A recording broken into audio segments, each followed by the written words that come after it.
In today's video, we're going to be talking about kids who are transitioning from bottle feeding to solids, so stay tuned. Hey sitters, welcome back to another video. It's Lydia, thanks for joining me. If you are new here, hit that subscribe button so you don't miss out on any awesome tips and tricks on how to become a better babysitter. If you are returning, welcome back, and thanks for joining me. Now, sometime in our babysitting career, we are going to help parents transition their children from bottles to solids. Feeding solids to babies can be terrifying to everybody involved, especially first-time parents. My parents, who were first-time parents, with my older sister, who was 8 months old, went out with a family who had 2 kids, the youngest one being 8 months old, and found that they were feeding their 8-month-old soft French fries, mushy French fries. And my parents were like, whoa, you can do that? And the other family was like, it just makes it easier on us, and she was into it and enjoying it. So they just told my parents to let my sister explore with that food. And sure enough, that's the first night that they introduced French fries to her, and she's been eating them ever since. If my mom had it her way though, we would definitely all be eating puree foods, so she knows that we are not choking on anything. So what, as babysitters, can we do to help families feel more relaxed on us feeding their children solids, right? So I want to first introduce you to the foods that are kind of the steps in what kids take to get up to where we're eating, like the harder stuff, like the bigger stuff. So first things first is puree foods. Now I'm sure we've all seen these in movies. The baby spits it all over the person's face. Purees. So here you have a Gerber jar. Gerber has been around since 1901. Can you believe that? And they're still on the shelves today. But Gerber jar, baby food jars. But nowadays we have moved along. We have pouches now. So this is easier for on-the-go feedings, or just to have the kids learn how to feed themselves instead of sitting down with a bib and a spoon to do this. Now, I'm sure you're asking yourself, well, when is that step? When is that age that they start puree foods? I do want to say this is not an age thing. It is when the kid is ready, when the parents are ready, when the doctor, their pediatrician says, yes, you can go ahead and start feeding them purees, they're ready.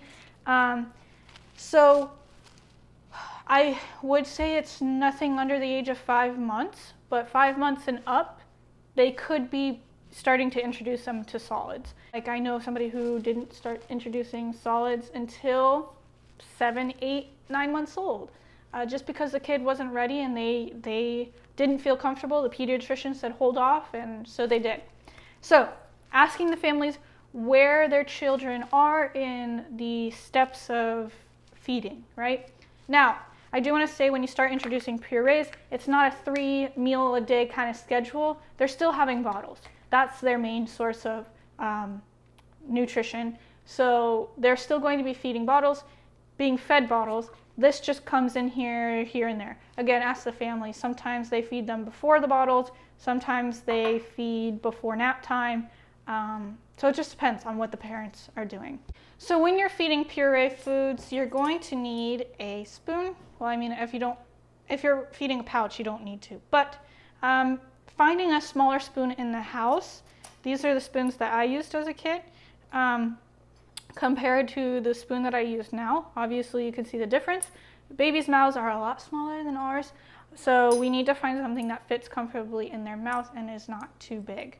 So moving on from purees to a more solid kind of thing, these are called puffs. There are things that call yogurt melts, and there are another kind of puffs that look like Cheetos.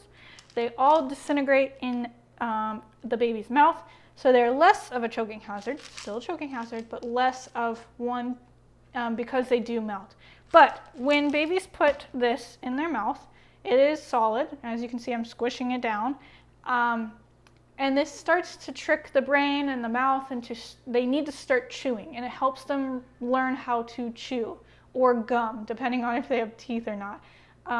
But it also is helpful that it disintegrates so that they get an idea of, okay, I am done chewing, now I can swallow. So these are really fun. It's a good snack. Like I said,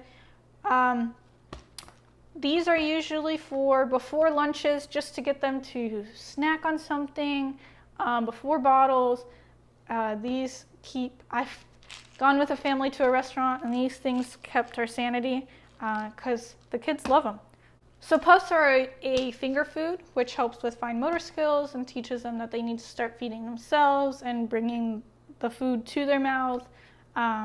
So no utensils needed for this one. Moving on to the next stage is peas or pea-like foods. So I've seen families do peas, beans, and mac and cheese. All are a softer type food, and they're just a step up from the disintegrating puffs that they give their kids. So, or mushy french fries, like I was saying earlier. Things that are soft, mushy, mashed potatoes are a good one. What else have I seen? Just softer foods in general. So yeah, those are the next ones. With that stage, I usually give them a utensil. Now if it's mashed potatoes, I give them a fork. Peas obviously can't use a fork. But I give them a utensil, even though I might be feeding them. It gets them into the habit of having a utensil in their hand and eventually using the utensil. It also stops them from throwing food. I found that out. Okay, so now moving on to grapes. I want to read you a quick list of choking hazards before moving along. So some of those choking hazards can be nuts, grapes, nut butters, so like peanut butter or hazelnut, just because they get sticky and can get stuck. There are large cheeses and meats, like big chunks of cheeses and meats, popcorn, and hot dogs. Oh, and raisins. So those are all choking hazards, the bigger ones that doctors see most often.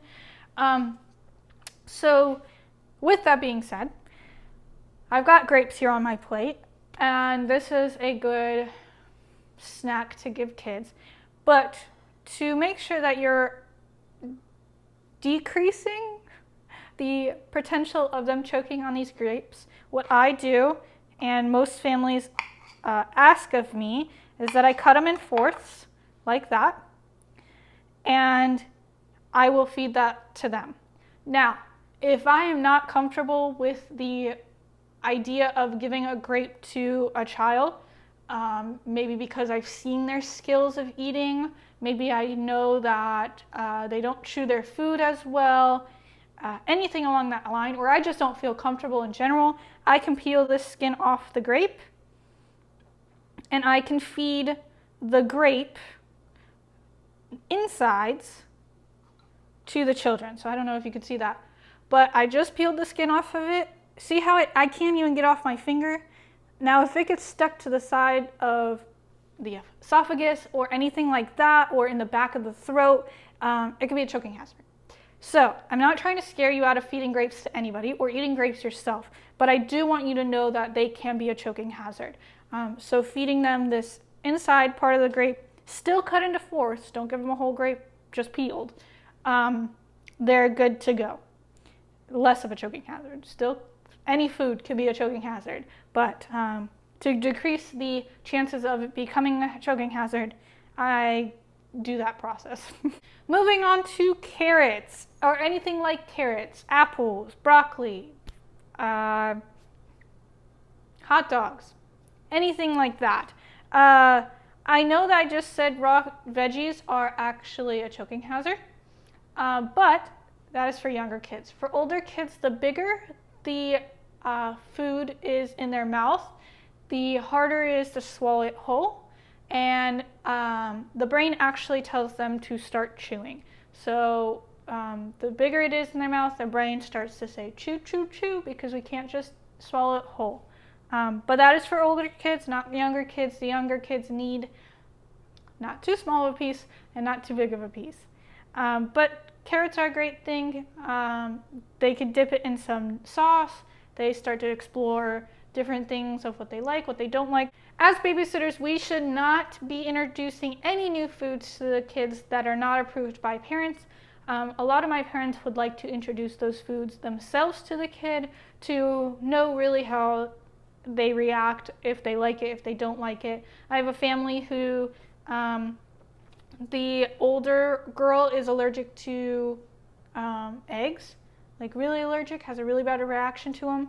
And so they have yet to introduce the eggs to their younger one, their second child, and they do not want me doing that because in the case of the child having an allergic reaction or a really bad reaction, I would have to deal with that. So don't introduce new foods without the family asking you first. Stick to foods that they already know and they're already trying. That also reduces risk of choking. If they already know how to eat that food and how to work with that food, the better for you. And then also doing what I did with the grapes, to where you're peeling off the skin and chopping them up to bite-sized pieces. That way that you're reducing the risk of choking. Just like you do with a bathtub, you do not walk away from a kid in a bathtub. You do not walk away from a kid that is eating or exploring foods or solids, because that could be dangerous and you need to be there in case of an emergency. If you guys have any questions, please let me know down in the comment section below. If you liked this video or found it helpful, please give it a big thumbs up. I'll see you guys in the next video, and thanks for watching.